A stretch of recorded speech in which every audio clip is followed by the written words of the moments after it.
పాకిస్తాన్కి చెందిన ఒక వ్యక్తి నవంబర్ 2024లో గంటకి 534 పుషప్లు ఒంటికాల మీద చేసి వరల్డ్ రికార్డ్ సృష్టించి వాళ్ళు పంపించిన సర్టిఫికేట్ని గుజరాత్లో పుషప్ మ్యాన్ ఆఫ్ ఇండియాగా పిలువబడే రోహతాస్ చౌదరి అనే ఒక వ్యక్తికి పంపించాడు అనమాట. అంటే దమ్ముంటే నువ్వు చెయ్యి అన్నట్టు, ఈ రికార్డ్ బ్రేక్ చేయి అన్నట్టు.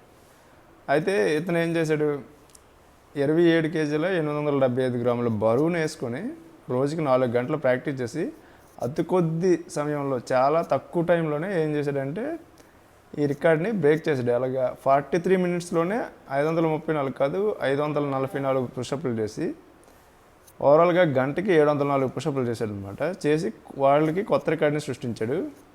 ఈ ఇండియా పేరు మీద ఈ పుషప్ రికార్డు ఇతను రోహతాస్ చౌదరి అనే వ్యక్తి మళ్ళీ కొత్త రికార్డుని సృష్టించాడు అనమాట.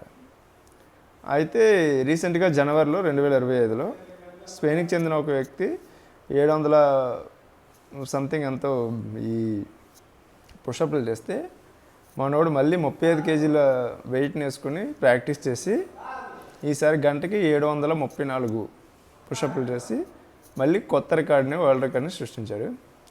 ఇలాంటి విషయాన్ని మీరు తెలుసుకోవాలంటే మన ఛానల్ని సబ్స్క్రైబ్ చేయండి, లైక్ చేయండి, షేర్ చేయండి, కామెంట్ చేయండి. జై హింద్.